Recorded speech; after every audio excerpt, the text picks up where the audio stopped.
Hi guys, பயிற்சி 1.4ல் 2வது கணக்கு. ஃபங்க்ஷன் a to b என்ற சார்பானது f of x equal to x/2 - 1 என வரையறுக்கப்பட்டுள்ளது. அதாவது ஃபங்க்ஷன் என்ன சொல்லியிருக்காங்கன்னா ஏவிலிருந்து பிக்கானது அப்படின்னு சொல்லிட்டாங்க. இப்போ ஏபி எங்கே இருக்குது அப்படின்னு சொல்லி பார்த்தீங்கன்னா ஏ இங்கே இருக்குது, பி இங்கே இருக்குது. Right, okay. ஏவிலிருந்து பிக்கானது தான் ஃபங்க்ஷன் சொல்லிட்டாங்க. இப்போ இந்த கணக்கோட புரிதலுக்கு பார்த்தீங்கன்னா ஃபஸ்ட்டு என்ன இருக்கணும்னா ஏ இருக்கணும், அடுத்தது பி இருக்கணும். ஏன்னா ஏவிலிருந்து பிக்கு தான் அப்படின்னு சொல்லி ஃபங்க்ஷன் சொல்லியிருக்காங்க. இப்போ ஃபஸ்ட்டு ஏ வேல்யூ என்ன? 2, 4, 6, 10, 12 இதெல்லாம் ஏவில் இருக்கிற வேல்யூ. அதே மாதிரி பி வேல்யூ என்ன? 0, 1, 2, 4, 5, 9. ஓகேங்களா? Right, okay. இப்போ அடுத்தது சார்பானது என்ன சொல்லியிருக்காங்கன்னா எஃப் ஆஃப் எக்ஸ் அப்படின்னு சொல்லியிருக்காங்க. இப்போது இந்த எக்ஸுக்கு பதிலாக என்ன எடுத்துக்கணும் அப்படின்னு பார்த்தீங்கன்னா ஃபஸ்ட்டு இருக்கிற செட் எது? ஏ தான். ஏ வேல்யூஸை எடுத்துக்கணும். ஏ வேல்யூஸ் எடுத்து அப்ளை பண்ணும்போது அதுக்கு ஒரு ஆன்சர் கிடைக்கும் இல்லையா? அந்த கிடைக்கிற ஆன்சர் இப்போ உதாரணத்துக்கு 2 எடுத்து அப்ளை பண்ணால் ஒரு ஆன்சர் கிடைக்கும், 0 கிடைக்கும்னு வச்சுக்கோமே. அப்போ இந்த 2ம் 0வும் தொடர்பானது.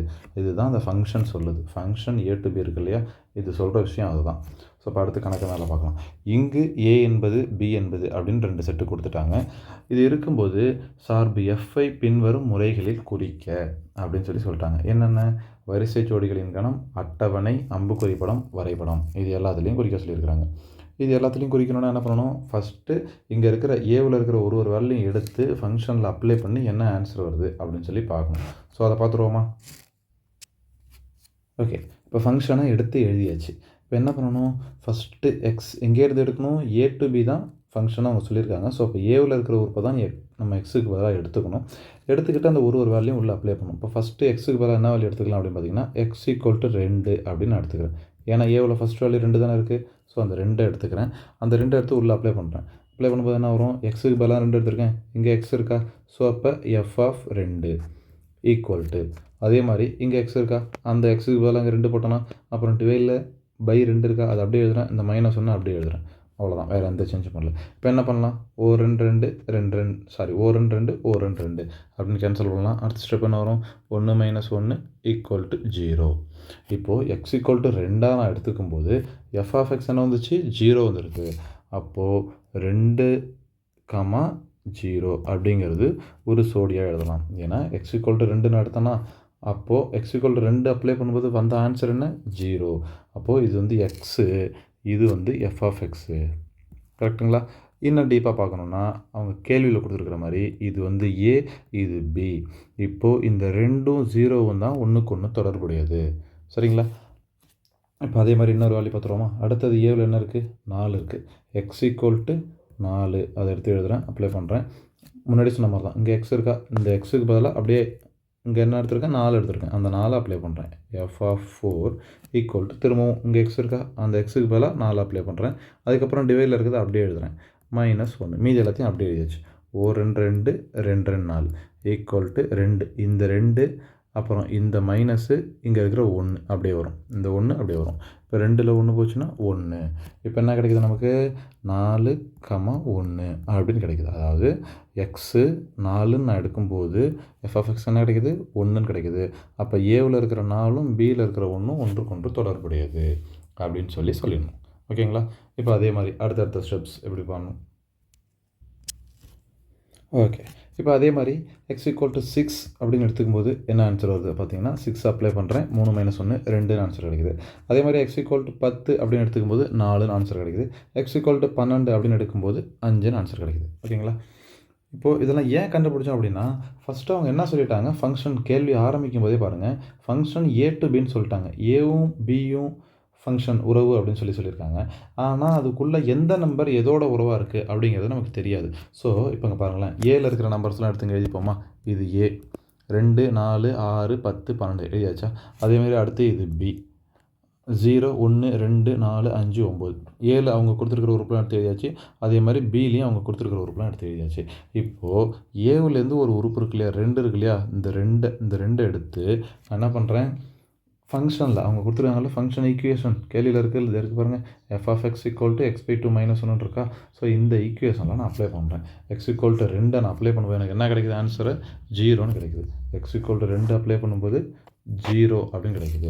அப்போது 2ம் 0வும் ஒன்றுக்கு ஒன்று தொடர்பானது. அவ்வளோதான்.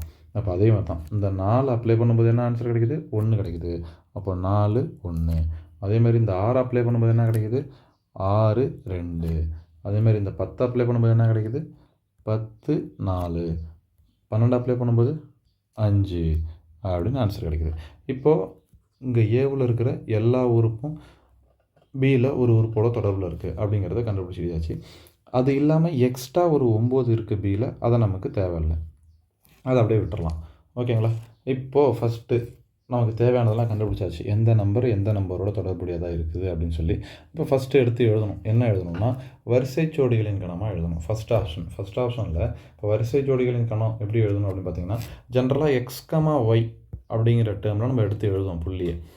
புள்ளினா ஃபஸ்ட்டு இருக்கிறது எக்ஸாக இருக்கும், அடுத்து இருக்கிறது ஒய்யாக இருக்கும். எந்த நம்பர் எந்த நம்பரோட தொடர்பில் இருக்குது, அதாவது இந்த 2ம் இந்த 0வும் தொடர்பில் இருக்குது. இந்த 2ங்கிறது எக்ஸு இந்த கணக்கை பொறுத்த வரைக்கும், கரெக்டுங்களா? அதுவே இந்த 0ங்கிறது எஃப்எக்ஸ், இந்த மைனஸ் எஃப்எஃப்2ஓட வேல்யூ தானே இது. அப்போ இது எஃப்எக்ஸ் தானே. அப்போ எப்படி வரும்னா எக்ஸு எஃப்எக்ஸ் அப்படின்னு எடுத்து எழுதணும். அவ்வளோதான் வரிசை ஜோடிகள்.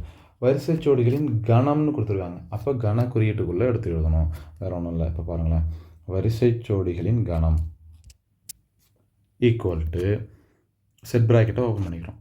இப்போ ஃபஸ்ட்டு என்ன இருக்கணும்னு சொன்னேன்? எக்ஸ் இருக்கணும்னு சொன்னேன். அடுத்து எஃப்எக்ஸ் இருக்கணும்னு சொன்னேன். ஓகேங்களா? வரிசை ஜோடிகளின் கணமாக எல்லா ஜோடியையும் எடுத்து ஒரே கணத்துக்குள்ளே எழுதணும். ஃபஸ்ட்டு இங்கே பாருங்கள், ஃபஸ்ட்டு 2 அப்ளை பண்ணும்போது என்ன கிடச்சிது? 2 அப்ளை பண்ணும்போது 0ன்னு கிடச்சிதா? ஸோ 2, 0 எழுதியாச்சா? இப்போ அதே மாதிரி தான் அடுத்தது 4 அப்ளை பண்ணும்போது என்ன கிடச்சிது? 1ன்னு கிடச்சிது. இந்த 4 அப்ளை பண்ணும்போது 1ன்னு கிடச்சிது. அப்போது 4, 1. திரும்பவும் அதே மாதிரி தான் 6 அப்ளை பண்ணும்போது என்ன கிடச்சிது? 2ன்னு கிடச்சிது.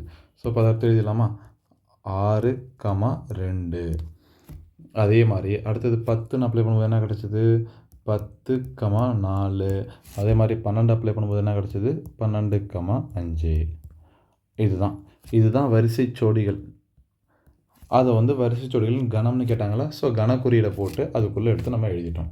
That's all. ஃபஸ்ட்டு சப்டிவிஷன் முடிஞ்சு போச்சு. வரிசை ஜோடிகளின் கணக்கு கண்டுபிடிச்சாச்சு. அடுத்தது 2வது சப்டிவிஷன் என்ன கேட்டிருக்காங்கன்னா, அட்டவணை கேட்டிருக்காங்க. அட்டவணைனா ஒன்றும் இல்லை, அட்டவணை போட்டு எழுதிட வேண்டியதான், வேறு ஒன்றும் இல்லை. அட்டவணை எப்படி எழுதணும்? X value FX value. இங்கே எப்படி எழுதணும்? இங்கே பாருங்கள், இங்கே எக்ஸ் வேல்யூ எஃப்எக்ஸ் வேல்யூ தானே எடுத்து எழுதணும்.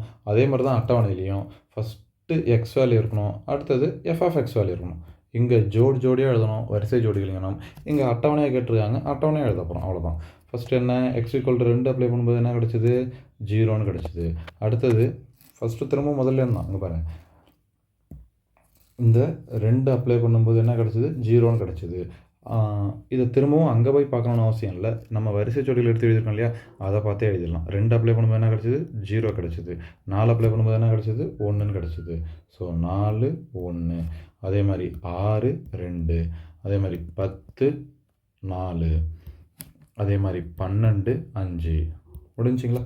அவ்வளோதான். அட்டவணை முறையில் எழுதியாச்சு. இதுக்கு ஒரு அட்டவணை போடணும், சிம்பிள். இப்படி ஒரு அட்டவணை போட்டுட்டோன்னா முடிஞ்சு போச்சு கணக்கு. That's all. இப்போ அடுத்தது 3வது மெத்தட். 3வது என்ன கேட்டிருக்காங்க? அம்புக்குறி படம் கேட்டிருக்காங்க.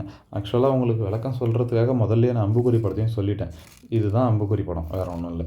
2 செட்டையும் எடுத்து எழுதுகிறோம். எடுத்து எழுதிட்டு அதுக்குள்ளே வேல்யூஸ் எந்த நம்பரோட தொடர்புடையது அப்படின்னு எடுத்து சொல்லணும், அவ்வளோதான் அம்புக்குறி படம். ஓகேங்களா?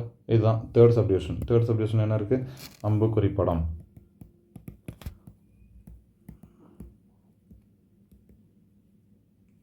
அம்புக்குறி படம் முடிஞ்சிருச்சு. இப்போது சப்டிவிஷன் 1 முடிஞ்சிச்சு, 2 முடிஞ்சிச்சு, 3 முடிஞ்சிச்சு. அடுத்தது லாஸ்ட்டாக வரைபடம் அப்படின்னா கிராஃப் ஷீட்டில் இந்த புள்ளியெல்லாம் குறித்து காமிக்கணும், அவ்வளோதான், வேறு ஒன்றும் இல்லை. இப்போ வரைபடத்தில் குறிக்கணும்னா நான் கிராஃப் ஷீட்டே ஆல்ரெடி கரெக்டாக டவுன்லோட் பண்ணி வச்சுருக்கிறேன். நீங்கள் புதுசாக வரையும் போது என்ன பண்ணணும்னா, ஃபஸ்ட்டு என்னென்ன வேல்யூஸ் இருக்குது அப்படிங்கிறத பார்த்துக்கணும். எக்ஸில் 2ல் ஆரம்பித்து 12 வரைக்கும் இருக்குது, கரெக்டுங்களா? இப்போது அதே சமயத்தில் எஃப்எக்ஸில் என்ன இருக்குது அப்படின்னு பார்த்தீங்கன்னா 5 வரைக்கும் தான் இருக்குது. அப்போது கிராஃப் ஷீட்டில் நமக்கு எது வரைக்கும் தேவைப்படும் அப்படின்னா, எக்ஸில் 12 வரைக்கும் தேவைப்படுமா? இங்கே 10 தான் இருக்குது கிராஃப் ஷீட்டில். ஸோ இந்த இடத்துல நான் எழுதிக்கிறேன் 11, இது 12. ஓகேங்களா? இது எக்ஸ்ஹெச். அப்போ இதுக்கு இந்தாண்ட இருக்கிறதெல்லாம் தேவையா அப்படின்னு கேட்டிங்கன்னா தேவையே இல்லை. சும்மா ஒரு 2 வேல்யூ மட்டும் மென்ஷன் பண்ணுங்கள் தேவையில்லாத பக்கத்துக்கு. இதோட இந்த டயக்ராமை நிப்பாட்டிக்கலாம். அதே மாதிரி இதோட இங்கேயும் டயக்ராம் நிப்பாட்டிக்கலாம். ஏன்னா மைனஸ் வேல்யூ எங்கேயுமே இல்லை. இதுக்கு இந்தாண்ட நீங்கள் எழுதுறது தேவையில்லாத வேலை இதெல்லாம். ஓகேங்களா? ஸோ இதெல்லாம் விட்டுறலாம். இதை மட்டும் இந்த இடத்துல -2 போட்டு ஒரு அம்புக்குறியை போட்டு எக்ஸ் டேஷ், அதேமாதிரி இந்த இடத்துல -2 போட்டு ஒரு அம்புக்குறியை போட்டு ஒய் டேஷ் அப்படின்னு போட்டு விட்ருங்க. அப்புறம் மேலே ஒய். நமக்கு ஒயில் எவ்வளோ இருக்குது? சாரி, எஃப் ஆஃப் எக்ஸில் இந்த இடத்துல. ஸோ எஃப் ஆஃப் எக்ஸ்ன்னு சொல்லணும், வேறு ஒன்றும் இல்லை. இது எஃப் ஆஃப் எக்ஸ். ஓகேங்களா? இது எக்ஸு, அது f of x. F of எக்ஸில் எவ்வளோ இருக்குது? 5 தான் இருக்குது அதிகபட்ச வேல்யூ. ஸோ 5 வரைக்கும் இருக்குது, அதுக்கு தாண்டிய வேல்யூ இருக்குது. தாண்டி இருந்தால் விட்டுறலாம், தப்பு இல்லை. நம்ம புதுசாக எழுதுகிறோம் அப்படின்னா 5னா 6, 7 வரைக்கும், 6 இல்லை 7 அவ்வளோ தூரம் எழுதுனா போதும், அதுக்கு மேலே எழுதணும்னு அவசியம் இல்லை. ஸோ இப்போ புள்ளியை குறிச்சிடலாங்களா? ஸோ புள்ளி குறிக்க தெரியுங்களா? ஃபஸ்ட்டு என்ன புள்ளி இருக்குது? 2,0 அப்படின்னு இருக்குது. ஸோ ஃபஸ்ட்டு இருக்கிறது எக்ஸோட வேல்யூ, அடுத்து இருக்கிறது எஃப் ஆஃப் எக்ஸோட வேல்யூ, கரெக்டுங்களா? ஸோ இப்போ எக்ஸில் 2 எங்கே இருக்குது அப்படின்னு பார்க்கணும். எக்ஸில் 2 எங்கே இருக்குது? இந்த இடத்துல இருக்குது, தெரியுதுங்களா? இந்த இடத்துல எக்ஸில் 2 இந்த இடத்துல இருக்குது. அப்படியே 0 எங்கே இருக்குதுன்னு பார்த்தீங்கன்னா 0 அதே இடத்துலேயே தான் இருக்குது. நேராக எஃப் ஆஃப் எக்ஸோட 0 எங்கே இருக்குது? அதே இடத்துல தான் இருக்குது. ஸோ அந்த இடத்துல ஒரு புள்ளியை வைக்கிறோம், ஒரு ரவுண்டை போடுறோம், அந்த புள்ளியை சுற்றி 2,0 அப்படின்னு அழகாக பக்கத்துலேயே எழுதிடணும். ஓகேங்களா? அதே மாதிரி தான் அடுத்த புள்ளி என்ன இருக்குது? 4,1 இருக்குது. இது என்ன வேல்யூ? எக்ஸோட வேல்யூ. இது என்ன வேல்யூ? எஃப் ஆஃப் எக்ஸோட வேல்யூ. ஸோ எக்ஸோட வேல்யூவில் 4 எங்கே இருக்குது அப்படின்னு நான் தேடிட்டே வந்தேன்னா இந்த இடத்துல இருக்குது பாருங்கள். எக்ஸோட வேல்யூவில் 4 இந்த இடத்துல இருக்குதா? ஓகே, எக்ஸோட வேல்யூவில் 4 இந்த இடத்துல இருக்குது. இப்போ அடுத்து என்ன பண்ணுறேன் அப்படின்னா எஃப் ஆஃப் எக்ஸில் 1 அது எங்கே இருக்குது அப்படின்னு இங்கே பாருங்களேன். இப்போ அந்த 4க்கு நேரம் அப்படி தேடிகிட்டே போனோம்னா அந்த இடத்துல கிடச்சிரும் 1. இங்கே பாருங்கள், இப்படி இந்த 2 கோடும் வெட்டிக்கிற புள்ளி தான் 4,1. 4,1. அதேமாதிரி அடுத்த புள்ளி என்ன? 6,2. இங்கே பாருங்கள், இந்த 6க்கு நேராக ஒரு கோடு போதா? இந்த கோடை வரைஞ்சிக்கிட்டே போகிறோம். சாரி, இந்த கோடை வரைஞ்சிட்டே போகிறோம்.